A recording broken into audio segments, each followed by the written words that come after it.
Welcome in this Monday edition, Oxford Exxon Podcast. Chase Parham and Neal McCready. We'll tell you about Clark Ford. As always, the Clark Ford studio, even though we're not currently in it right now. Big week for Ole Miss men's basketball. They got Mississippi State tomorrow night, 7:30. They got Auburn on Saturday, both at home. And it became an even bigger week after the Rebels knocked off Texas A&M 71-68 Saturday night in College Station. We'll discuss that, look at a Saturday of action in the SEC. We will discuss the past few days from a financial women's basketball standpoint that occurred involving really me. I was going to say the site, but me over the last few days. And then also NFL playoffs.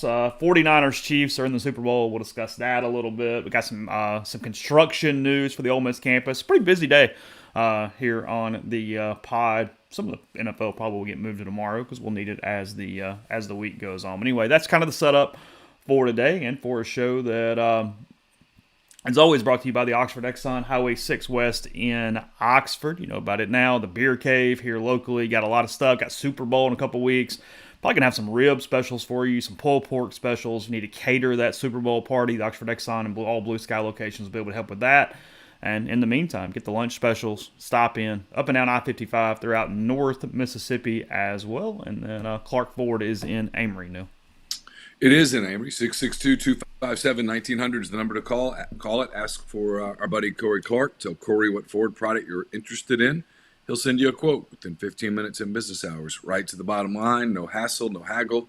You get your quote. The rest is completely up to you. You can shop that quote around. You can do what I've done. What I recommend that you do, and that's hop into a Clark Ford today. 662-257-1900. The people at Clark Ford, they want to be your car guy. They want to be your truck guy. They'll prove to you what that means when you make the call. Again, 662-257-1900. Guest join on the Campbell Clinic hotline. The Campbell Clinic is in Oxford now, 2608 South Lamar Boulevard, Suite 102, just across the street from the cottages at Hooper Hollow. The Campbell Clinic provides full-service orthopedic care, everything from sports medicine to foot and ankle surgery, to spine and total joint care, to pediatric orthopedics, physical therapy, and more. To book an appointment, go to campbellclinicoxford.com or call 901-759-3111. Walk-ins always welcome at the Campbell Clinic, Monday through Friday, 7:30 a.m. to 4 p.m. So let's go ahead and knock it out at the beginning so I can move on and we can talk basketball and some other stuff. As most have joked, and I will say, it appeared that I got a lot of backing on the site and on social media, so thank you for that. It's appreciated, even though I was never really worked up. You know, it's kind of interesting. Is I've got fairly thick skin. Stuff doesn't really bother me, and one of the reasons I do, and it's probably a bad trait, is that as soon as somebody sort of comes at me about something, I have a tendency to try to see that side immediately, where I almost go, okay, how would I even go about agreeing with you? Do I understand what you're doing? And then after that, I might get pissed off, and I'm kind of one of those people that it takes a lot to really make me mad, like a whole lot. But then when I do, I go completely berserk, where people are like, God, what happened? How did that get there? And I'm like, well, the problem with me is it's been kind of just incrementally building, and I haven't shown you any of that, and then suddenly I erupt like a volcano. And it never got to that point at all. I mean, from the complete background here is Ole Miss releases these financial numbers at the same time every year. They're due by the end of the year. The fiscal year ends at the end of June. And then they take 5-6 months, get the report out, and put the report out. And in general, these numbers mean nothing as a, hey, here's the one number for the thing. You've got to really kind of dig in to start analyzing and understand what they mean to any level. By the way, wow, Bobby Ray Gray, thank you very much. Appreciate you. Says for a charcuterie board during the interview. If I get an interview, I will do a charcuterie board on your behalf, and I will show pictures of it. We'll use our good friends at Johnsonville Creamery to do one of those bad boys and get that thing out. So Bobby, awesome. Appreciate you, man. So, and they really, just to interrupt you for a second, they release it voluntarily, because if they don't, everyone's going to file a FOIA because people's editors want this story, and everyone the NCAA requires the report. So then you just put it out. Sure. So you just go ahead and release it, because that way you avoid all the people filing a FOIA and stuff. You just like, okay, look, the numbers are public record. Here they are. So what I was doing was teasing stories to come, which are still to come. I've gotten sidetracked with some construction stuff that I thought was way more time sensitive and interesting than financial numbers that really are just moving things down to different lines in different ways. But to tease it, I like sport specific numbers, and I said, hey, here's the bottom line that the university released on these 4 sports for the 2023 fiscal year: football, men's basketball, women's basketball, baseball. And there were things like this that Coach Yo got frustrated about in every sport in those numbers. There's weird line items in all of them in different ways. It was not representative of overall health of the athletic department. And in no way was it, frankly, talking about women's basketball in general. I was not making a statement in any way about women's basketball. I chose the 4 sports that have season ticket sales was the reason that I did that, because those are the only 4 sports on campus that actually sell season tickets in the way that they do for those sports and have any type of premium seating options. So it was going to be just a starting point to move forward in whatever. And I think what happened, and like I said, I think she handled it poorly. I think she went about it the wrong way. She saw things that simply were not there completely. I think she saw the tweet, saw the report, was frustrated by the numbers related to her because, look, we're all focused on ourselves. She only saw the thing that affected her. And goes out. They get a crowd that she did not think was representative of where they are as a program at this point. They win the game, and then against Florida on a Tuesday night, Wednesday night, Thursday night. Yeah, Thursday night. Right. Yeah, they beat Florida on Thursday night, and then the emotion spilled over. She started the first part of the press conference, as everybody's heard right now, so I'll be quick on this part, with talking about Oxford and Ole Miss and supporting women's sports and how women's sports are on the rise. She made some bad examples right there, because LSU, South Carolina are 2 national champions, the top 2 programs in the country. They've had a very established part of winning, either with Mulkey's success at Baylor, their recent title, and then Carolina is by far the preeminent program in the country at this point. And then had mentioned Mississippi State, where, sure, they weren't in the Sweet 16 last year, but stayed under their former coach, nationally elite, played for a national title, Final Fours, all that stuff. That is a very ingrained sport on that campus at this point that, took time there too at that point. But nonetheless, that's kind of where it went. And the second half was aimed directly at me. I think I was guy on Twitter or something, or she said she wasn't going to say my name and give me that credit, which is fine, whatever.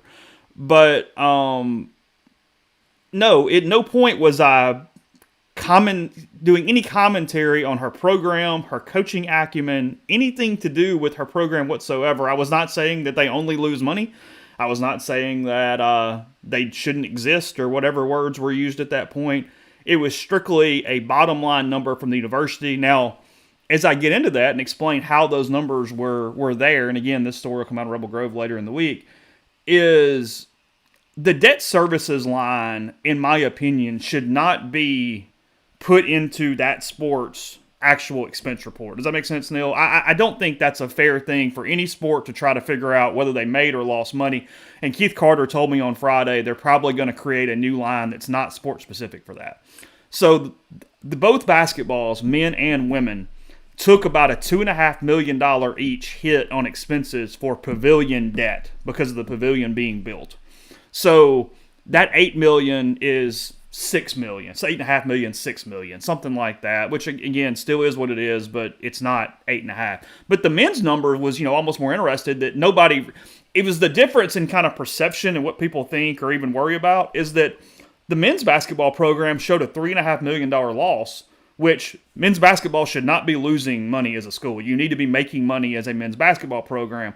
However, that was $2.5 million for the debt services, and that was $1.7 million-ish for Kermit's buyout, still in the contract too. So if you take those things out, men's basketball actually did make money last year, but I didn't point that out either. That was not part of my deal. I didn't point out that while football had $12.2 million in revenue, hey, that $43 million from the SEC network, that's contributed to football. Okay, we didn't put that in the line item on football, but if it wasn't for football, I highly doubt that the SEC network's paying each school $43 million bucks. So that explains the 40. That explains the 40 missed calls from Chris Beard, right there. There you go. Yeah. Yes, it does. So I guess that's my point. Is I think we're all self-absorbed to some extent, and I think that I think she saw a lot of things that were not there. Frustration boiled over in a lot of ways. And look, I'm making light of it because we weren't harmed in this in any way. If anything, from a tangible, and I think it's all going to blow over and be a nothing on all accounts. But I mean, at this moment, I think they have been tangibly harmed much more than we have in this, just by a couple things that I've heard and been told about things that are not necessarily public. But it's whatever. I responded. I invited her on the show. I pointed out that a lot of times we say things on Twitter that are not completely in context or real life, and apparently there can be confusion on the internet. I've learned that over the last few days. I have not received a response. It appears I'm not going to. I think she is trying to just move on at this point, which is a good PR move completely. I was asked yesterday, and this is fair. Well, I take that back. We could all make light of this and move on and be in a better spot, but I understand the just trying to move on at the same time too. And I'll let Neal come in after this one last thing. I was asked by a couple people that were being sincere when they asked this. They said, "Why did you not go to the game yesterday?" Because I don't cover the sport. There was no reason for me to go and make it about me. Because if I go to that game yesterday, I am making it about me. And look, they won. What if they had lost? If I go to a press conference and they lose the game and I'm there, it comes off as antagonistic, which was not the goal in any way. So that's why. It wasn't, hey, why don't you just go, not confront her, but go where she is. No, that creates an element that we are not about, we're not trying to do, and that would be actually way more aggressive than anything that we did to begin with, which was not aggressive at all. I mean, the only thing I'll say about it is I think that and I'm putting words in her mouth, and maybe I'm wrong. I think that you weren't the only person who wrote numbers last week. I think she doesn't appreciate the fact that our outlet does not cover her team as a beat. And I have a suspicion, I don't know this, I have a suspicion that she takes that personally. When it's not personally, it's just an organizational decision that we've made, because when we have covered them in the past as a beat, the analytics don't support it. There were people that went out to Seattle last year for the Sweet 16, and I'm not criticizing that at all. It's a decision that they make, but that's $3,000-$4,000 expense to cover a game that the moment that game's over, the story's over. There isn't an interest. Now, let me say this. There isn't a widespread interest. Are there a group of people that care about it? Sure. But there's no widespread interest in women's basketball recruiting, for example. Nobody really cares. There's just not a lot of that. And I get how that's frustrating to her, because to her, she's pouring herself into that basketball program. That's her job. She's as I wrote yesterday in 10 Thoughts, she's well compensated for it. She's done a very good job. She's taken a program that was awful and made it very competitive. They went to the Sweet 16 last year. They're 5-2 in the SEC. They've done a hell of a job. They're 5-2 after beating Tennessee yesterday. They've got a lot going for them.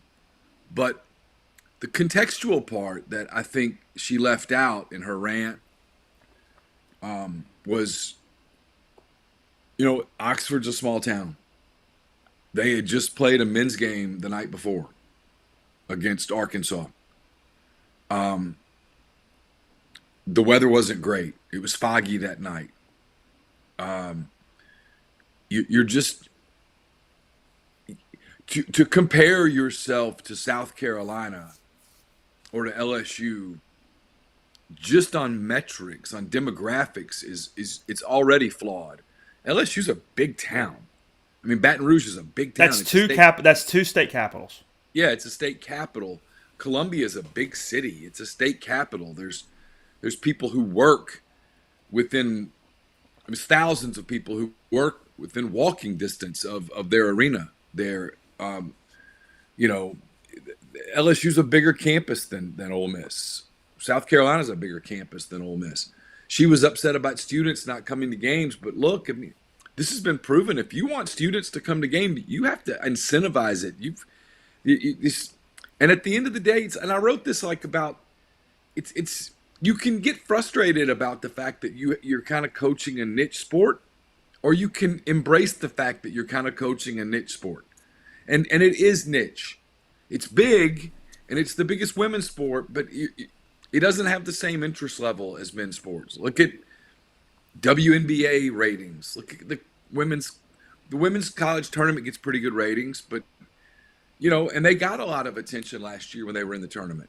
A ton of it. She got a lot of national attention last year when they knocked off Stanford. And we published every bit of that. Every bit of it. We did. We did it. Do we do a good enough job probably consistently publishing the press releases? No, we don't, honestly. And frankly, that's probably on me more than it is on anybody. But there's no widespread demand on our site for women's basketball coverage. They want football coverage. They want football recruiting coverage. They want men's basketball coverage, and they want baseball coverage. And it's not a personal thing. Matt Mott's a good friend of mine. He's now the coach at Oklahoma, but he was the coach at Ole Miss. His son, Will, plays with my son, Carson, on the OHS soccer team. We didn't cover Ole Miss soccer as a beat. Why? Because there wasn't enough interest to justify it. We didn't get a return on that investment. Stephen, when Stephen was here, he was one of our McRoberts. I want to say McWalters for some reason. McRoberts was a neighbor, a friend. I mean, we didn't cover Ole Miss volleyball as a beat. Neither does anybody else. The reason that no one does is because it just doesn't justify it. So I don't know. I think she was frustrated. She expressed it kind of in the wrong way. And look, for the record, she has an open invitation on the podcast. And always has. I've invited her twice through media relations over the course of her tenure, and that has not worked out. I have not received times back that would work for those invitations. But yeah, no, complete open invitation. Happy to talk, to discuss whatever. I don't care. I mean, as we said, Mott's done it. McRoberts has done it. We've had golf coaches, tennis coaches. I mean, we've done that consistently. It is a complete open invitation at this point, and it's. Women's sports is growing. There's no doubt about that. Women's athletics is in a point where it is progressing on the back of Caitlin Clark and the LSU players and different things along those lines. Yeah, and it's the market situation is what was missed and all that. But yeah, I get her frustration. I mean, I get anybody is investing your life into a product and in a task and all these things. And being frustrated by that, there's no doubt. But yeah, there's a lot in there that was kind of out of context in all directions. Yeah, but the only part I'll say is that we don't have an agenda against her program or against her or anything like that at all. None. Zero. There's only two of us. We've had a hard time consistently getting interns and things of that nature. I think we're going to cover softball pretty prominently this spring, but it's because I found an intern that really wants to cover softball. Yeah, and is capable of doing that.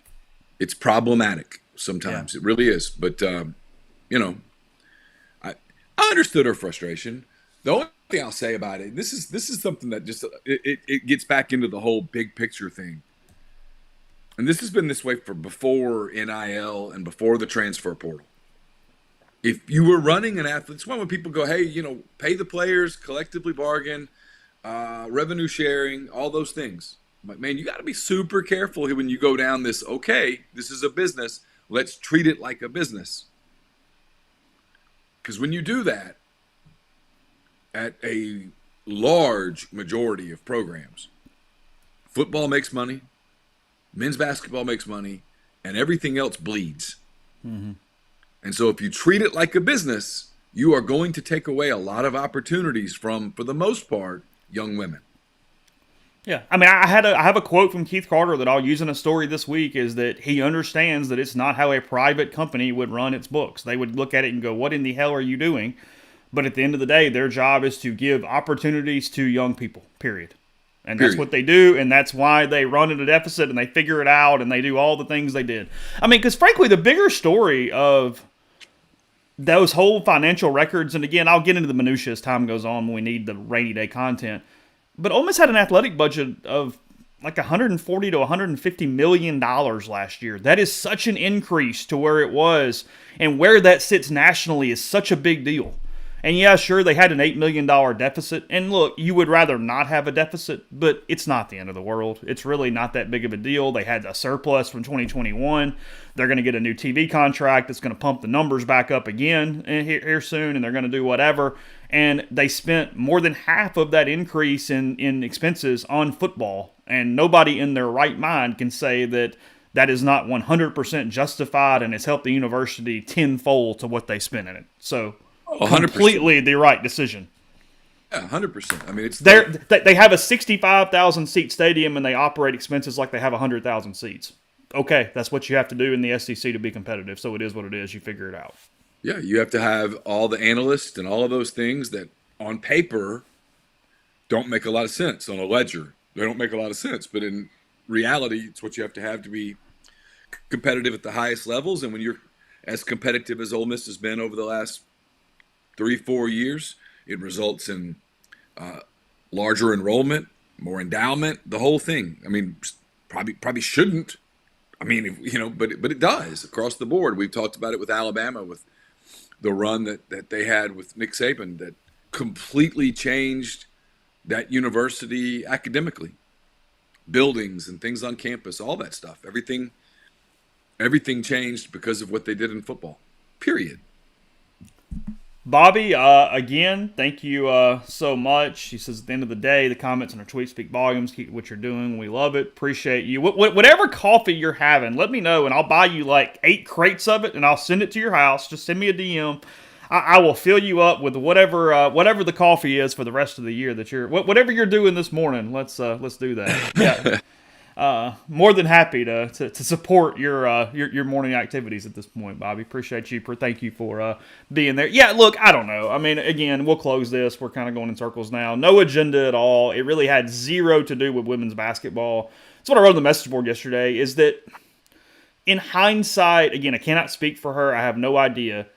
I probably could have just asked a couple people, hey, what is my reputation? What is this thing here? What are we trying to do? Because I told her, my daughter likes these women's basketball games. She had no idea what I do or do not do for women's basketball or women's sports or what my household is. You know what I mean? Like all those different things. There's no way that would have translated to that point. So anyway, all good. They beat Tennessee. Huge win, 5-2 in the SEC.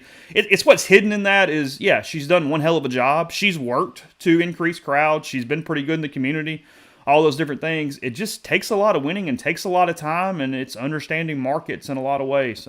There, I saw a comment in the stream that they took charter. That is to clear up a couple Title IX things real quick, because I do think this is relevant as these budget things come out.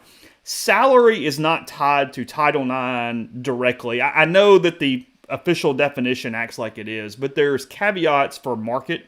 And because of the money produced and revenue and different things, you do not have to factor salaries into Title IX, where you got to worry about the women's basketball coach not making what the men's does, or tennis or golf or anything else. It doesn't work like that. And then, but what does work is, they were talking about charter flights. If a men's sport, in whatever way that it's provided, has amenities, women's sports have to have equal amenities. So that does run numbers up in some ways, depending on, because I mean, this is not an example of women's basketball. This is just sports in general nationally. Let's say it's tennis, and there's a donor that goes, I love me some men's tennis. I'm going to fly them all over the country. A women's sport has to have that equal opportunity. Even the school has to pay for it. You have to give equal opportunities and possibilities, and it doesn't necessarily go to salaries in that. So just FYI, that's how some of that stuff works from that capacity. And I think I had the box score here. I think the attendance was 3,800 yesterday, something like that, at the women's game, which I think is about what it would have been without all the sideshow. I mean, I think at some point it was just a bunch of noise in all directions. Yeah, 3,863 was the attendance yesterday, something like that. So anyway, all right, news. Construction-wise, things going on. Wrote a story. Like I said, I met with Keith Carter on Friday afternoon. I'll have a good bit of content as the week goes on. We covered stuff. We just hit some revenue stuff, some construction stuff, some other news. So I'll have those things trickling out to you over the next few days. Wrote a story yesterday morning about how they are, or Keith said likely, but I'm going to say that he just had to do that because they don't have it on concreted somewhere. They're going to flip the cameras in the Pavilion. You guys have been really frustrated by camera angles in the Pavilion, what they show, because the club seats are not always filled, usually never filled.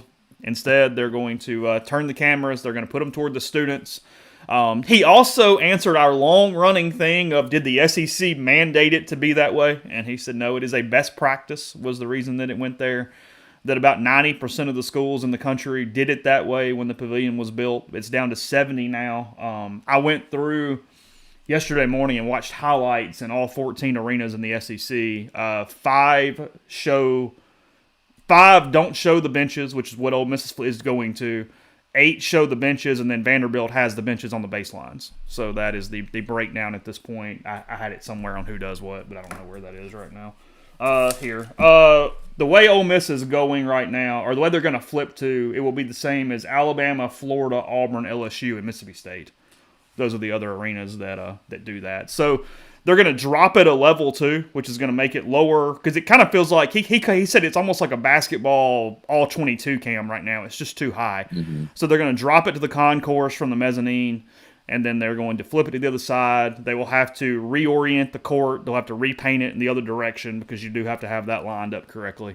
And that will be done in the offseason. Probably, he said that as of now, they'll have to maybe lose 12 to 14 seats, but they'll figure that out. And as time goes on what exactly that looks like, it'll be all right. It's all going to be okay. So, yeah, that's where we're at. That's basketball. Baseball, wrote a story this morning that they are going to start construction right after the season on a new premium seating area that's going to seat 450 to 500 people down the left field line. It is going to have some kind of individual suite options. It's going to be somewhat similar to the Dugout Club, where you get your food and drink inside, but there's not the same amount of recommended seating inside like the Diamond Club would have. You need to go back out to your seat to see full views of the action. There will be windows where you can see some of it out from inside, but it's not going to be a normal seating area like the Diamond Club. And then the other part of the news on this is they are halting, or pausing, I think was the word he used, the outfield construction plans, which were going to be phase 1 of this project, but because of NIL and not knowing where capital campaigns are going and all these things, they are tabling that and only doing this left field design right now. Again, it'll move season ticket possibilities up to about $9,000 in total for a program that I think made $166,126 last year, which means if you're in the black in baseball, you 100% did your job financially times 1,000.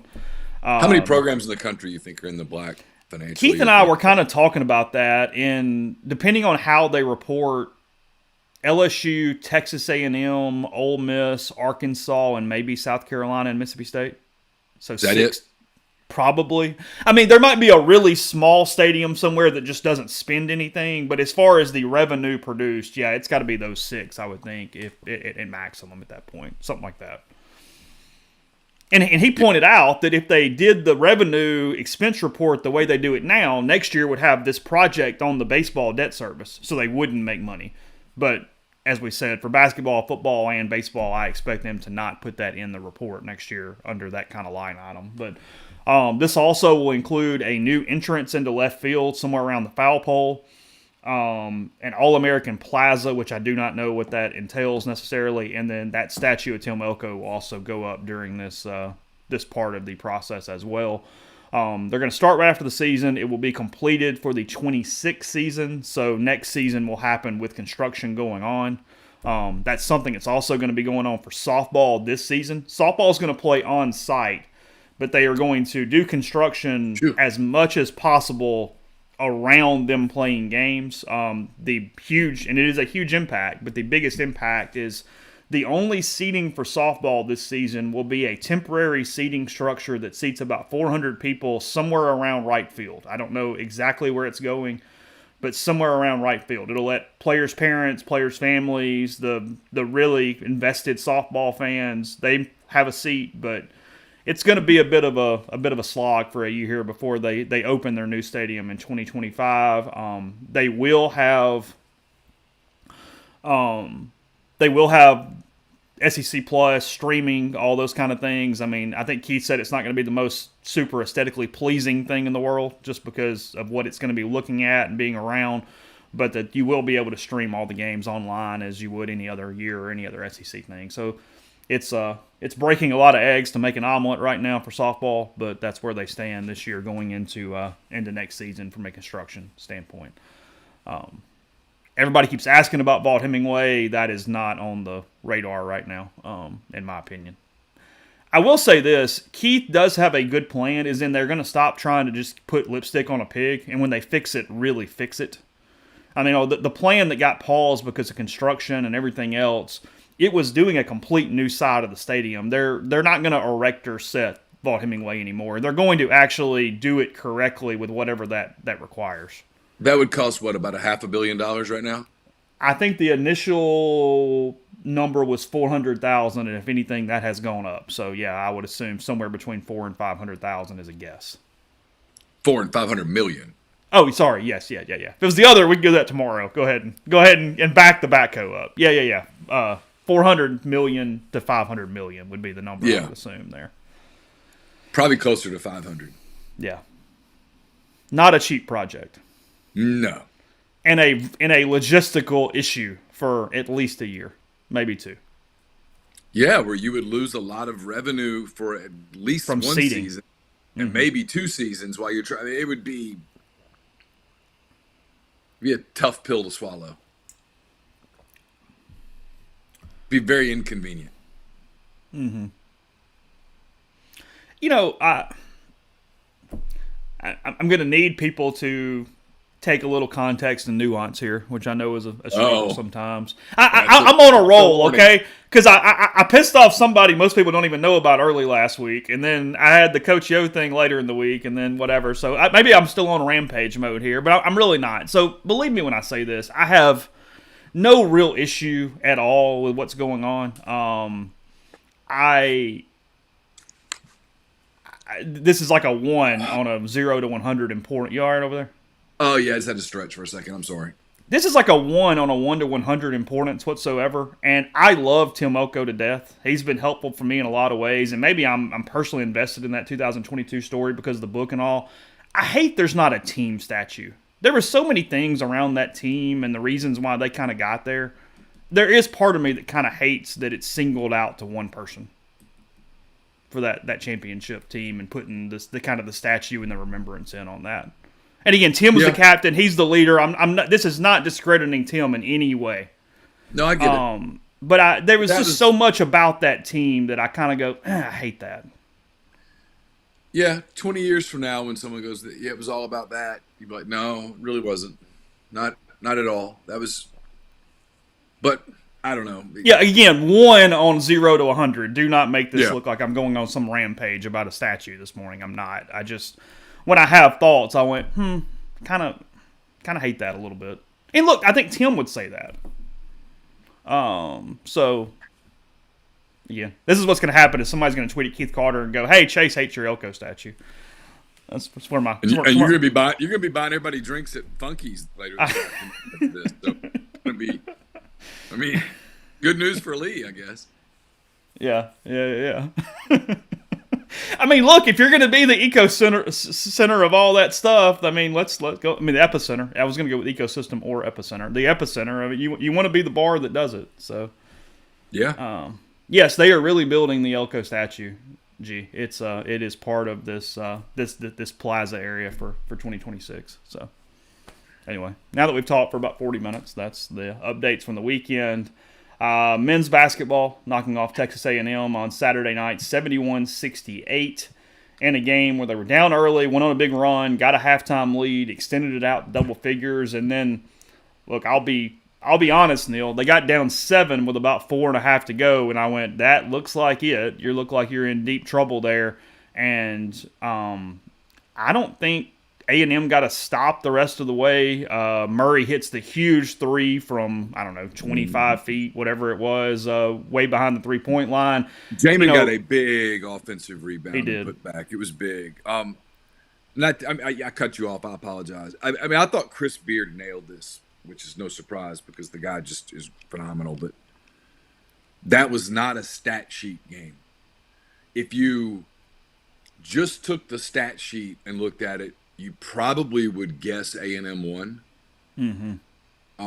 But they did two things. One, in the first half, they rebounded the ball well enough. A&M's a really good rebounding team. So for those who don't follow college basketball, Buzz's teams are known as they don't beat themselves. They're not going to turn it over a bunch. They're going to rebound the ball well. They're going to play pretty good defense. They're going to throw a lot of different defenses at you. They're going to keep you sort of out of sync offensively. And then on top of that, they have a star guard in Wade Taylor IV. He's awesome. He's terrific. And what Ole Miss was able to do in the first half was, because I think they got down 8, 9, 10 points in the first half, but they came back. They took, I think, a 2-point lead at the half. They played really well down the stretch of the first half, and they came out of the gate in the second half with a really strong first 4 minutes. They built an 11-point lead, and then they just held on. And they made just enough plays, and then there at the end, they got the big three from Murray, which was huge. Taylor came back and answered with the three. And they made 6 free throws in a row, something like that. Got the ball inbounds. A&M's really good at defending the inbounds. They were able to get the ball inbounds, and different guys made free throws down the stretch. And they got to stop there at the end because they denied Taylor the ball.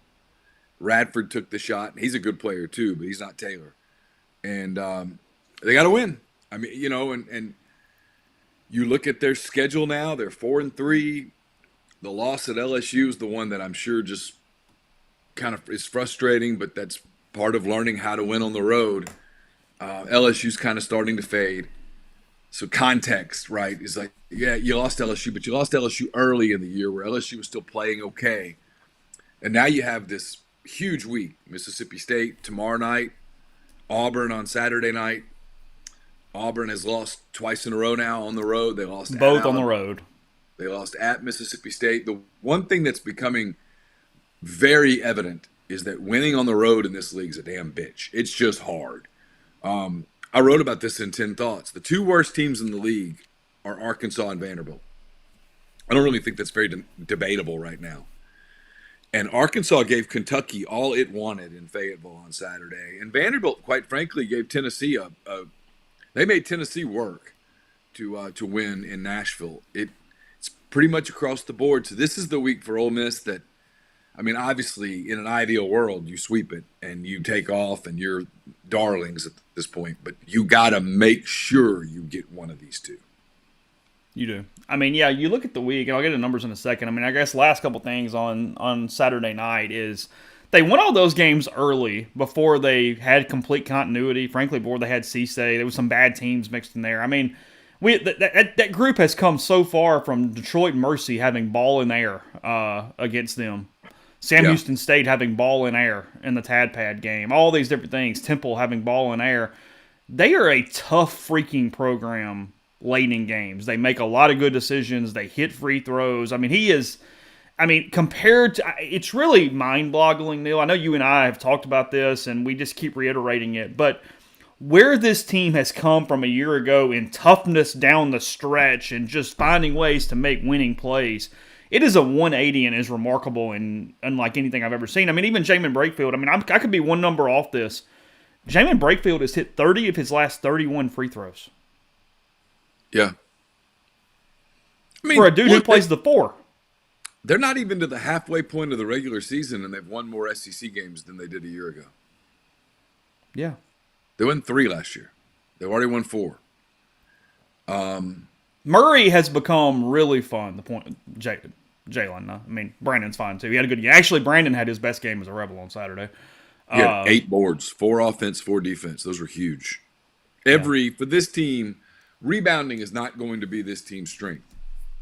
They dominated Arkansas on the boards, but Arkansas is bad. Against good teams, this team's probably going to get out-rebounded. So it's going to be about minimizing that deficiency. And so every rebound you get is a big one, especially offensive boards. Allows you to extend possessions, second chance, keep the ball away from your opponent, the whole deal. I had someone ask me yesterday, like, what do you really think? And I'm like, I don't know. I mean, I'm not counting them out. This team finds ways to win games. They've done it the whole year. The computers aren't crazy about them because they don't have a lot of game control. That's really it. They're liking them a little more and more as time goes on, and it's only going to increase as they play these good teams. I mean, there's a lot of good net games remaining on their schedule, quad games left on their schedule. There's really only one potential Mizzou at home. Mizzou at home is like the bomb that could go off from a net standpoint. Ken Palm is 64 today, and net's better than that. Ken Palm has them lower. Net's than like net. 57, I think. Okay. I mean, if the tournament were held today, would they get in? They'd be. I think they would get in today. But the tournament's not held today, so I always giggle at those conversations. Like, if the tournament were done today, well, they don't seed the tournament in late January. They're going to play in February and that first week of March, and you're going to have conference tournaments. They find different ways to win games. They play with a lot of confidence. I thought, and they discussed it on the air as the game was happening. I think it was Damian Fishback was on the call when on the possession where Murray hit the three. I think he thought Chris would take a timeout, and Chris let him play, which is what he does with his teams. But it's first year, I think you want to make sure that you run something, and that probably wasn't the shot that he would have drawn up, but he trusted his point guard to take that shot, and he took it and knocked it down. And if they end up getting in the tournament at the end of the season, I think you put a circle by that play. It was a big moment. Ken Palm has finally today, the first day, they have shown them at 500 or better for the season in the SEC. They are projecting a 22-9, 9-9 now after Saturday night. Ooh, that'd be all sorts of bubbles. God. They are predicting wins against Mississippi State at home, Missouri at home, South Carolina at home, Missouri away, and Texas A&M at home for 9-9. You need Bama or Auburn at home. You got to get one of those two. I was going to say, so that's giving them losses to Auburn at home, Bama at home, at South Carolina, and at Georgia. Yeah. And there are winnable games of those losses, obviously. I think by the time they get to Athens, that might be more winnable than it would be today.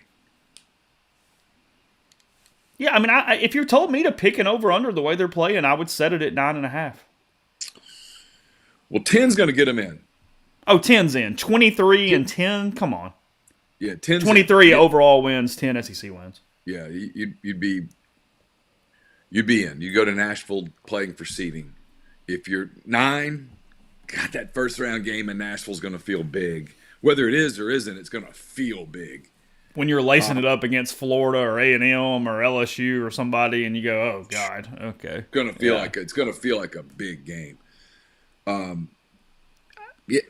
I mean, but look, the fact that we're talking about this, because it was about this time last year that I started saying, "Hey, if Chris Beard's hireable, you have to hire him." While Ole Miss still had a coach on the court. It was the end of January that we started talking about, can you hire Chris Beard? Can you hire Will Wade? That was the podcast we were doing this time last year.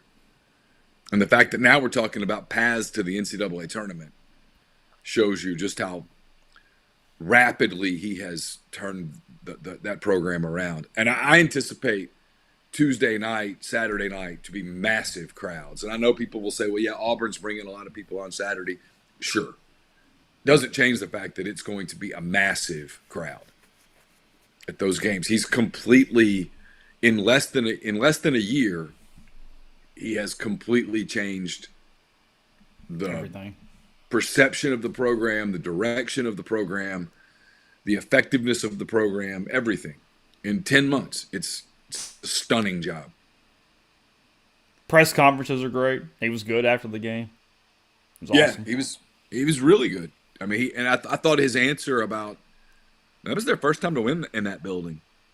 I mean, and he talked about it, how Buzz has made that a tough place to play, and he has. Andy didn't win there. I think Andy had one crack at it, maybe two. Kermit didn't win there. Like he said, Kermit won at a bunch of gyms, and he didn't win there. And then for them to go in and do it even on a night when Wade Taylor IV went for 30. Because if you tell Chris before the game, hey, Taylor goes for 30, he probably goes, it's going to be tough.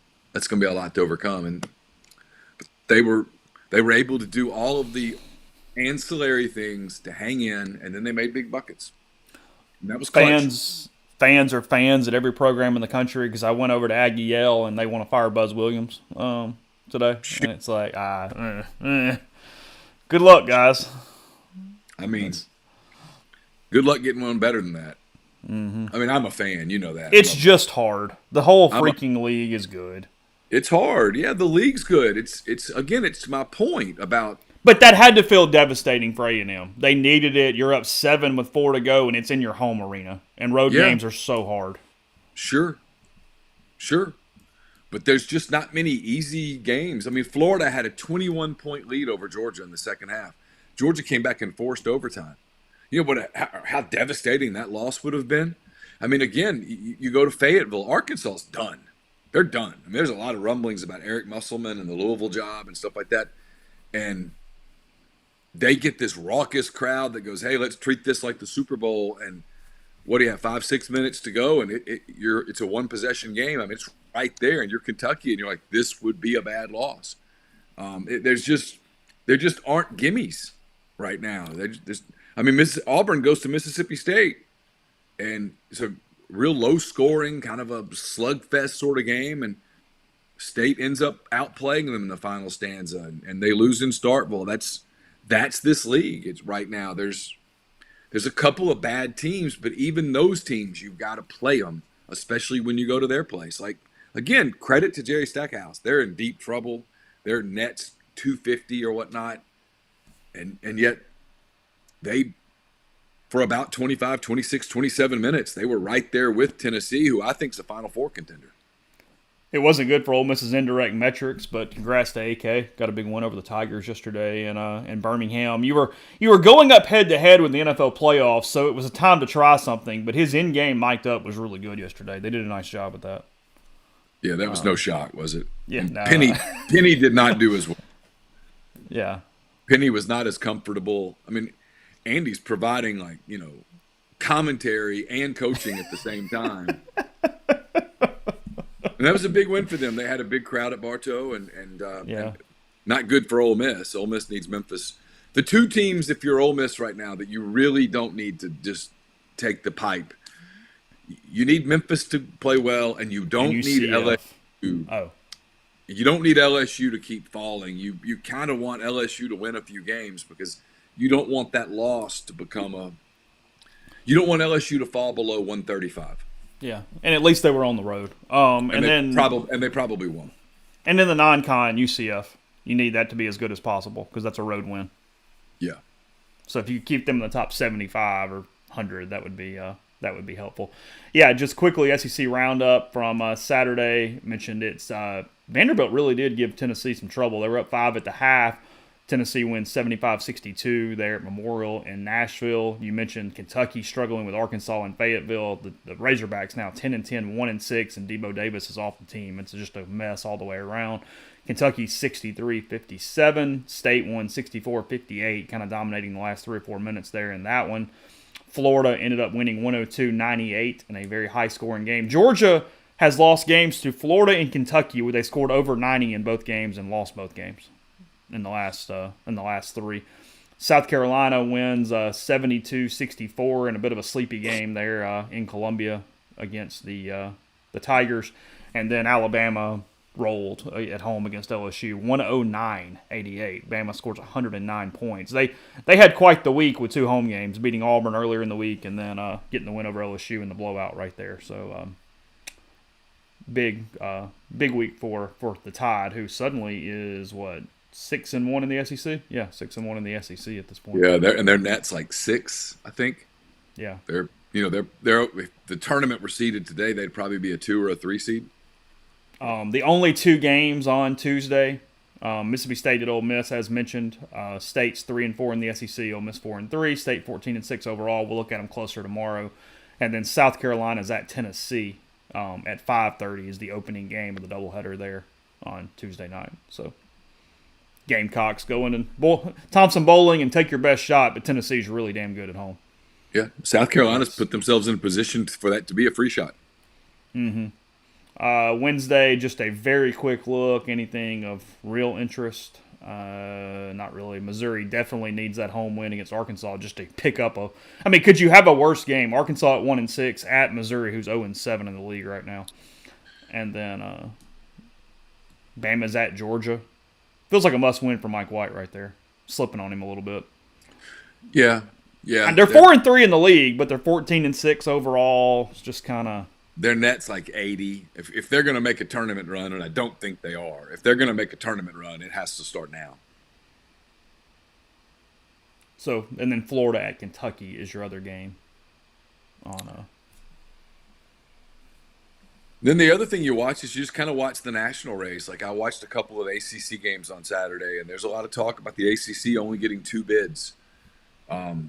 The Mountain West getting more bids than the ACC. The Big 12 is going to get a bunch of bids. The question with the SEC is, can you have enough good numbers to get 8 bids? I mean, that's what you want. Because, I mean, right now today, Tennessee, Alabama, Auburn, Kentucky, those 4 are all in. South Carolina's probably in. And then teams like Texas A&M, Ole Miss, Florida, those are all teams you can make really compelling arguments for, but they're sort of bubbly in terms of metrics. So does the league get 6 bids or does it get 8 bids? That's the question. I mean, if you're Ole Miss, you want to be 10-8 and in the 40s? Yeah, and if you're 10-8, you'll be in the 40s, and they'll be good to go. Okay. That makes sense. You know, and if it's a 7-bid league, you've got Florida, Texas A&M, Ole Miss kind of fighting for 2 bids. We'll hit it more tomorrow. Go ahead. That's where the whole Nashville thing becomes big. You go there and let's say you play Georgia in a first-round game. You just can't lose it because that creates an opportunity for one of those other teams to go on a run. You want to win that game, and then if you lose on, say, Friday at the SEC tournament, lose to one of the big teams. When I say big, I mean the numbers. Lose to Kentucky, Auburn, Alabama, Tennessee. Lose to one of those teams where it doesn't hurt your net. It looks like, and we'll get to the other stuff in a second to close in a minute, but it looks like people agree with me. Bill Belichick's not going to get a gig, is he? I mean, it doesn't appear so. I mean, I guess the argument there is he's too old. He doesn't have Tom Brady, and he's lost. He should run for president. He'd be 10 years younger than those guys. I say he's very young. Yeah. What's Bill, 71? I think so. Yeah. I think he's Saban's age. Getting a rematch of the 2020 Super Bowl, Chiefs 49ers. Chiefs dispatched to the Ravens, really just dominated the game because Baltimore. We see it at the college level a lot, and you see it in pro things in a while. Baltimore was nervous as hell. They couldn't execute. They looked different than they have all season. The moment was too big for that team for whatever reason. I mean, you have 2 turnovers in the end zone. Lamar Jackson has some of the worst throws of the season. I mean, the Flowers fumble. In both games, the fumble was the killer. The Flowers fumble killed the Ravens. If they score right there, it's a different game. Who knows what happens? And then it's the Detroit fumble. I guess it was Gibbs. Runs the wrong direction, takes it as an awkward play. He has a fumble. It turns into a quick score for the Niners. I thought those two plays shaped those two games more than anything else. Yeah. Were you locked in all day or what? I know you're kind of immobile, so. No, I watched the Thunder and the Pistons. They started at 1:00. The Pistons were like the worst team in the NBA, and they destroyed the Thunder. It just made no sense at all. But I was watching that, and then I watched the rest of Baltimore, Kansas City, which was a frustrating game for me because I don't like the Ravens, but I wanted the Chiefs to lose.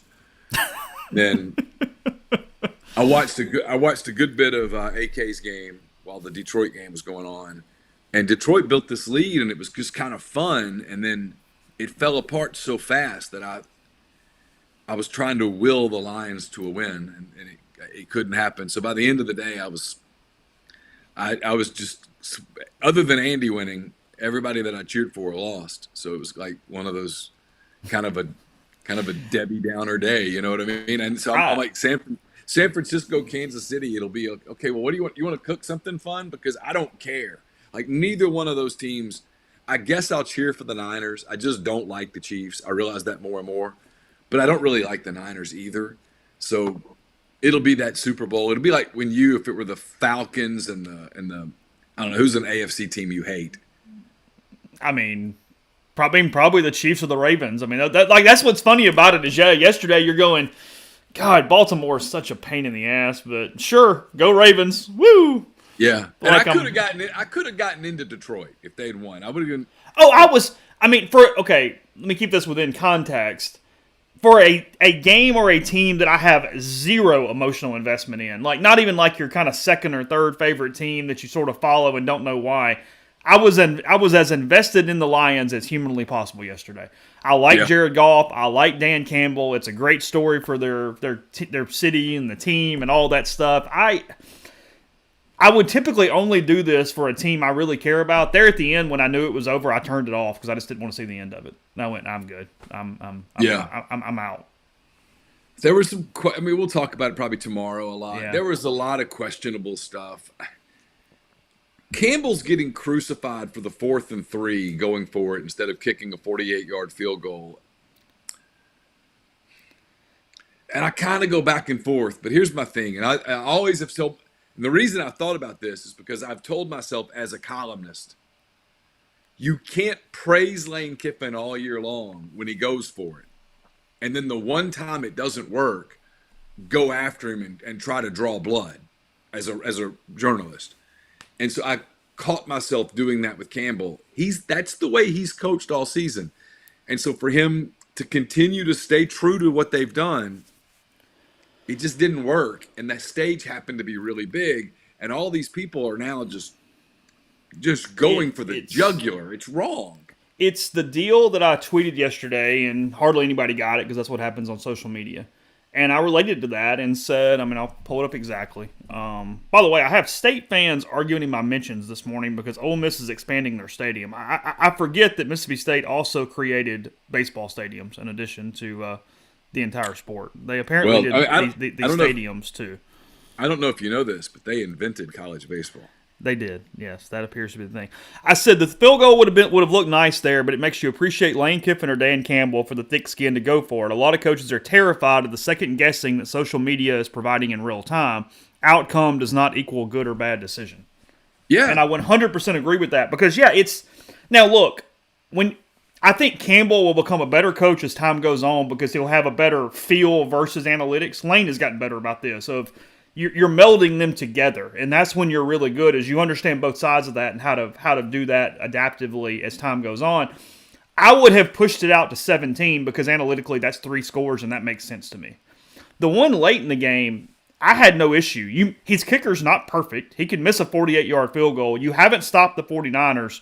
You probably need a touchdown right there, just the way the game control and everything was flowing in that. And everybody on the internet, as you said, completely outcome-based. It is a bad decision simply because it didn't work. And it's like, well, hold on a minute. So if the guy makes a diving catch, it was a great decision? It just makes no freaking sense. No, I always go back to one of the plays in the Ole Miss season last year that I thought was critical. And I thought Lane made the right call.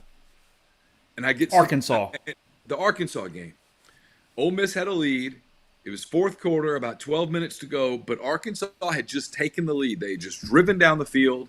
They had put together a pretty impressive drive. They scored on a pass from Jefferson to the freshman tight end. I can't think of his name. They take the lead, and Ole Miss ends up in a 4th and 1 at their own 34. And Lane goes for it. And they made it. And they went on and scored, got a stop and scored again. Everybody goes, oh, brilliant. But the same people emotionally, let's say that was because it was a bad snap. Judkins made a really good play. They ran kind of wildcat. Let's say it's a bad snap and Judkins doesn't get the first down. Gets tackled at the 33 for a -1. And Arkansas takes the ball there and keeps its offensive momentum and scores and wins. A lot of people would have really ridiculed Lane for that call. You have to punt there. It doesn't work like that. And that's what Lane says. He says it all the time, and he's exactly right. And kind of Dan Campbell said yesterday, I don't regret those decisions. If you go in and say, this is our plan, this is how we play, this is what we do, we live by this book, we die by this book, okay, you're consistent. You can't say, it can't all be outcome-based. It's the one thing everyone should learn from Nick Saban is it is process. And if your team knows, and I think the Ole Miss team knew, and I think the Detroit Lions knew, hey, we're going to go for it here. Okay. Everyone's in on that. It's not a mad scientist over there. No, you're aware all week. Hey, in situations like this is what we're going to do. In that situation, Kiffin did not want to give the ball back to a team that had just found some offensive momentum, that had just had a really impressive drive, that went off the field feeling good about themselves. He didn't want to give them the ball back. And yeah, you could have punted it 45 yards and made them drive it again, but if they'd gotten it back, driven it down the field and taken 6-7 minutes off the clock, you lose. He didn't want to do that. He wanted to control his own outcome. And in that moment, Dan Campbell wanted to take the lead again. He wanted to put the pressure back on the Niners, and it just didn't work. The Niners, who are a very good team, they're in the Super Bowl. They made a stop. And it goes the same way. If you don't get it, there's no guarantee the other team's about to score. You can play defense too. I mean, that's the point. There's so many variables in either way, just like the field goal is not automatic. I mean, it makes me think back to, we talked about this a lot last year, because I'm seeing all kind of Pete Carroll stuff over in the stream right now, because there's about him being out of a job as well, is there's an entire chapter on one of the books I read. Annie Duke, the former professional poker player, is one of my favorite kind of self-help authors. And she went through this in pages and pages and pages. The biggest black mark on his resume is the play in the Super Bowl there at the end. He made the right call. He strictly only got whatever because it got picked off. He made completely and unequivocally the correct statistical call on that play. But everybody goes, nope, didn't work. You suck. You're an idiot. That's it. I'm in a group chat with Siski and Jeff Collins, and I stumbled across this the other day. The Patriots had practiced that very play, and in practice, they had not stopped it. It was the play they worried about.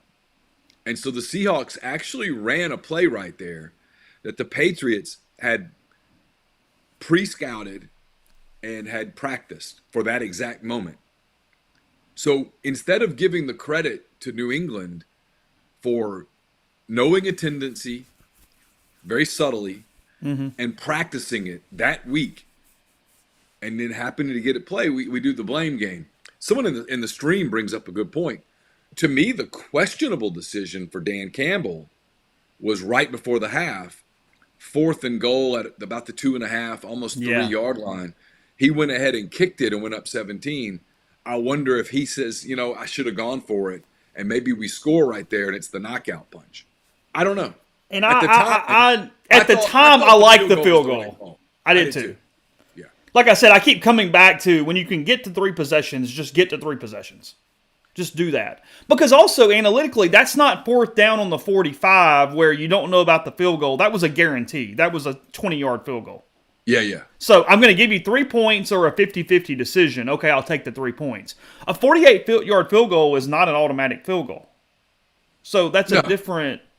no. In fact, from that range, he's about 75%, which is good, but it's not guaranteed. I mean, 1 out of 4. Yeah. So anyway, I don't. Beats me. It's really hard to win playoff games. It's really hard to get to the Super Bowl. It's why, as much as I dislike them, I tip my hat to the Chiefs. They just get there. Just keep because showing. Mahomes just we are witnessing greatness.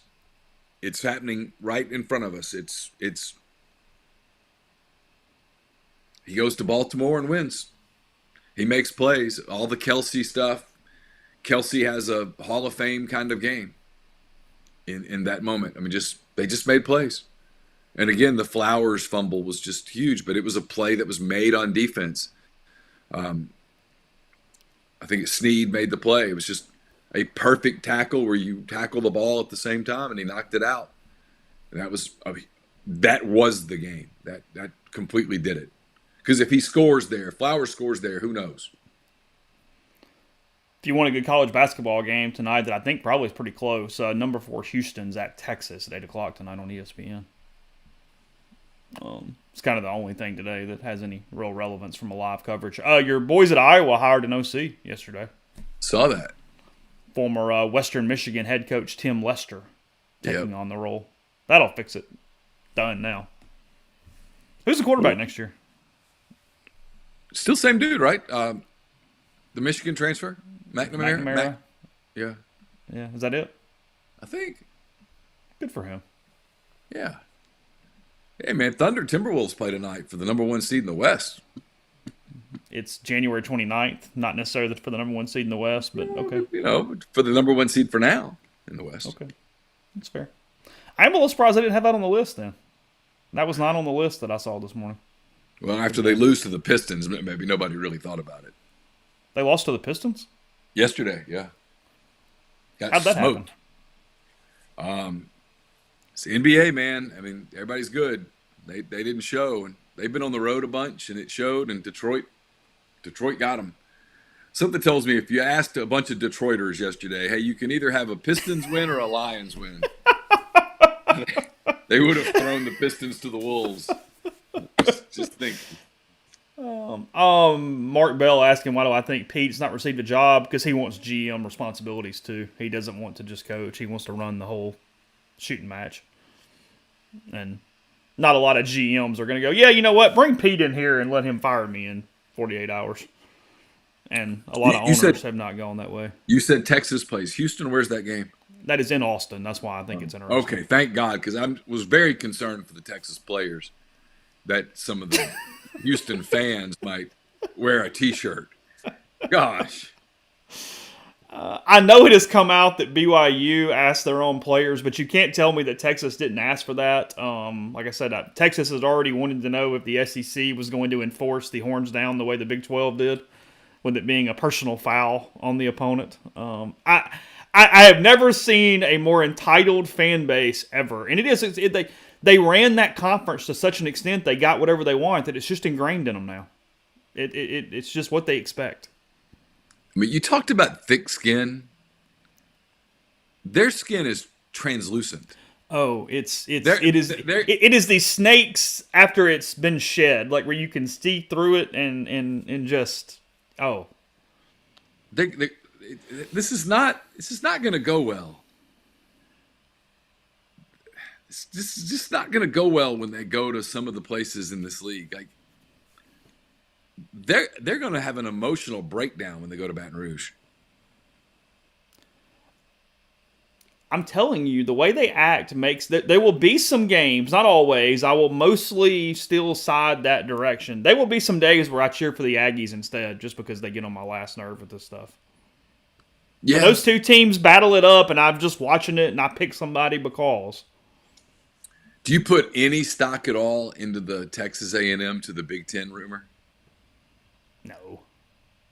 Come on. For what? To avoid Texas? Oh, because supposedly they're just mad about Texas. Oh, good grief. Cash your check and shut up. Well, you cash a big check in the Big Ten, too. Oh, you sure? I mean, that's the ultimate. I'm going to take my toys and go home. I'm going to go play Illinois and Indiana instead of Oklahoma and Texas. I'll show you. We're going to go to Penn State. Okay, good. Yeah, when they start losing to Illinois and Northwestern every year, there are people going to be going, oh, how do we keep losing to the Illinois schools? Yeah. Good God, no. I mean, Oklahoma's already debuted their new football jerseys with the SEC patch on them. Yeah. Oh, Oklahoma's all in. They're excited. Yeah. They are kind of like Kid on Christmas morning a little bit. They're wanting to show off the clothes and the whole deal, and they're pumped up. And unlike Texas, they privately and they even publicly will admit that, hey, we're probably going to have some growing pains here. This is probably going to be a transition. There's going to be some. We're probably in for some shocks. And they're like, yeah, yes, you are. You absolutely are. Texas, on the other hand, they're more concerned about, are they going to be treated fairly? No. And the answer is no. You're going to be treated like everyone else. That's how you're going to be treated. I mean, if they're going to get offended by some T-shirts at a BYU game, I can't even imagine what that. They got frustrated by BYU. Okay? Like, think about that again. BYU. Students wearing T-shirts that spelled out horns down. You made the T-shirt. You made the kids change the T-shirts. You're going to be lucky batteries aren't thrown at you or something. Like, this is. I mean, that's at BYU. I mean, what's it going to be like on Saturday night in Baton Rouge or Columbia, South Carolina? And you have the reputation now, so it's happening in every sport. Basketball is going to suck for you next season. Oh my God, they're going to yeah. It's going to be bad. Now, they did catch the ultimate SEC break. The league gave them a really soft schedule as far as road games and what they actually have to endure. We're still really 2 years away from you get a real schedule now. They got to go to Mississippi State, though. Like, in their eyes, that's going to be tame, and it won't be. No. That'll be a really big game in Starkville, and they'll treat it that way. Yeah. So, anyway. As Kyle Tucker said on Twitter the other day, he was busy trademarking a horns down shirt for every school in the SEC, and then his second thing to do was buy a private island for next season. So, yeah. Yeah, I mean, Neyland is not going to be just a walk in the park there, guys, when you get up there in a couple of years. Yeah, that's a better example than South Carolina. Yeah, I'm going to guess that there's going to be some horns down at Neyland. I'm going to guess that the SEC and Tennessee go, we can't control this. Yeah, sorry, Del Conte. Only so much I can do here, okay? So, I mean, peace. You literally signed up for this, okay? You asked for this. Yeah. So, all right, we'll hit more NFL tomorrow. We will take a closer look at Mississippi State because they are in the Pavilion facing the Rebels at 7:30 tomorrow night. Good basketball team. They've had a good year. They're a tough team. So we'll have a little more preview action of that. RebelGrove.com in the meantime. Any recruiting that pops. A lot of talk yesterday about BJ Green headed to Colorado. And then, again, basketball, baseball stuff on the site there. So appreciate everybody again. Bobby Ray, thank you so much for your couple super chats today. Good crowd here this morning. So thanks to all of you, and we will talk to you again very soon.